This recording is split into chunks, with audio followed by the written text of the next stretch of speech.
Hey everybody, how you doing? This is Dan Blanchard with the Travel and Time with Dan show, where we mix travel with history, with leadership, and of course with me, Dan Blanchard. Today I'm in Washington, D.C. at the White House, which is over my shoulder there. They wouldn't let me get any closer. In the old days, you could walk right up to the fence in front of the White House. Now you're way back here. You can see the military right there, keeping an eye, not letting anybody get any close. Hopefully you can see the White House back there, right? This is, it's been called the President's House. It's been called the Executive Mansion. And rarely, once in a great while in history, it was called the Presidential Palace. But very rarely was it called that because they don't want to make it seem like he's a king or anything like that, or someday she, right, a queen. This is a president, not a king's house, right? So inside the White House, you got 132 rooms. You got 35 bathrooms and 28 fireplaces. Now, speaking of bathrooms and fireplaces, there is an old story there that Winston Churchill was visiting here, staying over, and he came out of the bathroom, right? He just taking a shower, came out of the bathroom naked to walk over by the fireplace in the room that he was staying. And I think it might have been the Lincoln's room, because guess what? Sitting in the chair by the fireplace, Winston Churchill swears by this, was the ghost of Lincoln, was just sitting there, and the naked Churchill is having a conversation, supposedly, with the ghost of Lincoln. It's a pretty wild story about the White House. And if you're familiar with the White House, if you can see it here, if you've seen the pictures of it, you can see it's definitely the neoclassic style, you know, connecting us to antiquity, the ancient Greece, the ancient Rome, democracies like the Enlightenment of that era, you know, representing the whole like order, reason, liberty. That's what this is supposed to represent. Now, George Washington picked this site.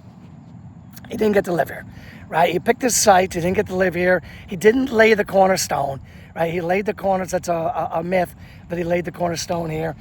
He laid the cornerstone at the Capitol, not here at the White House.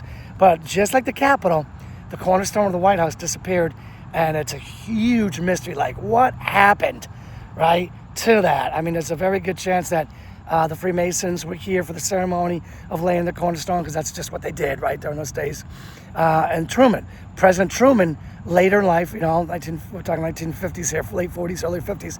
President Truman is a Freemason, and he's going to look, when they're remodeling the White House, which I'll tell you about in a moment, he's going to look for that cornerstone, and he thinks he gets really close to finding it, and then he tells the diggers to stop, let it be, just mark it that maybe it's right in this area.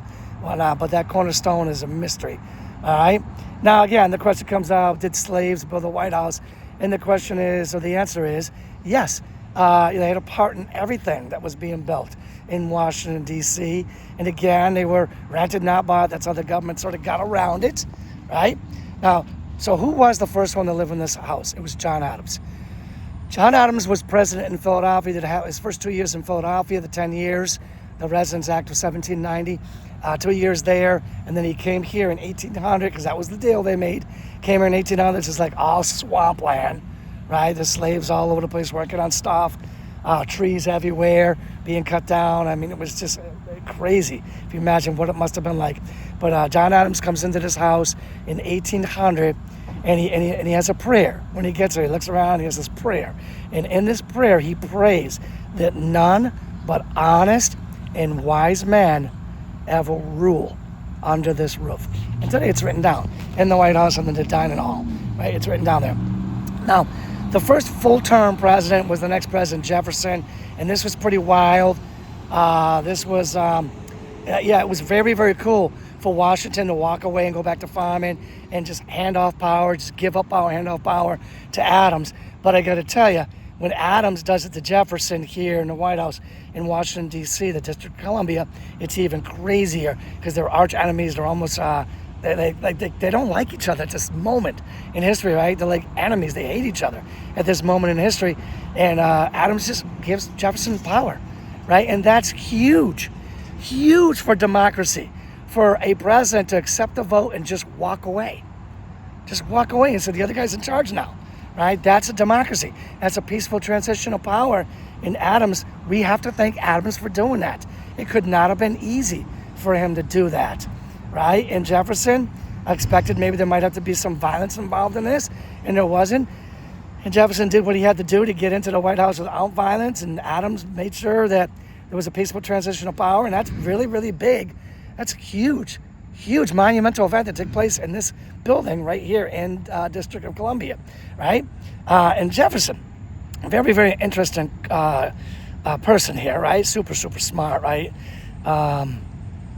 Fabulous guy. But he had some flaws, obviously had some flaws. He's got the first full term here, and he wants to bring everything back to like the people, very simple existence. He walks. He doesn't take the horses and carriage to his inauguration. He walks, right? He wears old clothes, and he entertains diplomats from all over the world and dignitaries from all over the world. He's wearing old clothes, and they all look at him like, what is this guy doing? He's got farming tools in the White House that he's using on a daily basis, right? So imagine like a king or a diplomat from other countries there, and he's got like his shovel and his pick and his hoe and all that in the White House right next to them, right? Like a working man. And this shocked people. They were like, holy cow. When people came here, they saw Jefferson acting like this and dressed like that and acting like a commoner, and they saw this DC here, right? DC here, which was like all freaking swamp and all just messed up, and there was like not much dignified about Washington DC at the time, right? But what was dignified was Dolly Madison. And Dolly Madison, Jefferson being a widower, Dolly Madison stood by Jefferson's side, attended social events for him. He was a great writer, but not a great speaker, and sometimes a little awkward in public, right? But Dolly Madison, had his back. She was with him on these social events, dining with him and helping him get through all this stuff. Now, the War of 1812 is going to come around. 1814, they're going to pretty much burn down Washington, D.C., and of course, they're going to burn down the White House, right? And when they burn down the White House, guess what? They're going to rebuild it.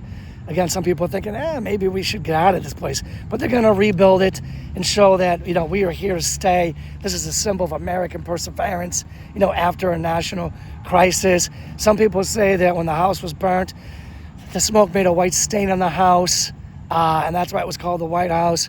Maybe that's true. Maybe that's just some story.